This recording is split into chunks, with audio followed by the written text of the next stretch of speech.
Hi friends, ఇదిగోండి మెంతి కాడలతోటి పప్పు చేయబోతున్నాను. ఈ మెంతి కాడలు చాలా టేస్ట్గా ఉంటుందండి. ఆరోగ్యానికి కూడా చాలా మంచిది. ఒక్కసారి మెంతులు వేసుకుని ఇలా ఇంతవరకు కాడ వచ్చిన తర్వాత మీరు పప్పు వండుకుని కాడలతోనే చూడండి ఎంత టేస్ట్ ఉంటుందో. ఇడిచిపెట్టరు, మళ్ళీ వండుకు తినాలనిపిస్తుంది. ఇప్పుడు పప్పు ఎలా చేస్తానో మీకు చూపిస్తాను. ఇదిగోండి కందిపప్పు తీసుకున్నాను. మెంతాకు ఎక్కువగా ఉండేలా చూసుకోండి, పప్పు తక్కువలా ఉండేటట్టు చూసుకోండి. ఎక్కువ పప్పు ఉండద్దు, టేస్ట్ మిస్ అవుతారు మళ్ళీని. ఇప్పుడు 2 టైమ్స్ శుభ్రంగా కడిగేసుకోవాలి. ఇప్పుడు కందిపప్పుని 2 టైమ్స్ కడిగేసుకున్నాను కదండి, అందులో ఈ మెంతి కాడల్ని వేసేసుకుందాం. నీట్గా క్లీన్ చేసుకొని శుభ్రంగా కడుక్కొని మెంతి కాడని ఇందులో వేసుకోవాలి. ఇప్పుడు అందులో పచ్చిమిర్చి, ఉల్లిపాయలు ఇలా సిరికలు చేసుకుని వేసుకోవాలి. ఇంకా పసుపు, కారం దానికి తగ్గట్టుగా.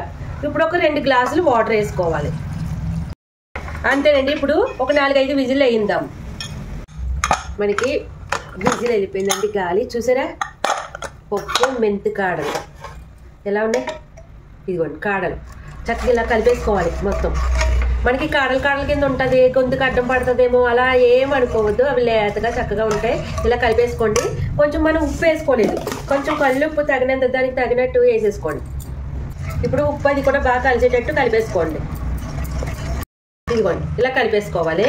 ఇప్పుడు ఉప్పు సరిపోయిందో చూసుకొని ఇప్పుడు తాలింపు వేసేసుకుందాం. ఇక్కడ మూకుడు పెట్టుకుని ఆయిల్ వేసుకున్నానండి.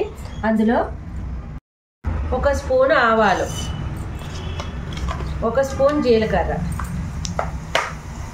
ఇదిగోండి ఎల్లుల్లిపాయ చితగొట్టుకోవాలి. ఇంకా ఎండుమిర్చి, నేను ఎండుమిర్చి 2 పాయల దాకా చితగొట్టుకున్నాను. నాకు ఇష్టం బాగా, అందుకని ఎక్కువ వేస్తాను అనమాట. కొంచెం ఇంగువ వేసుకోండి. అందులో కలిమాకు.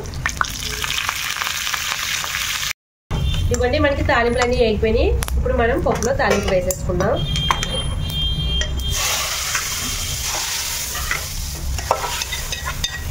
ఇంతేనండి, ఇంకా మెంతి కాడలతోటి పప్పు, మెంతి కాడల పప్పు చూసారా ఎంత బాగుందో.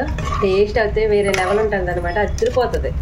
చాలా బాగుంటుంది. మీరు తప్పకుండా ట్రై చేయండి.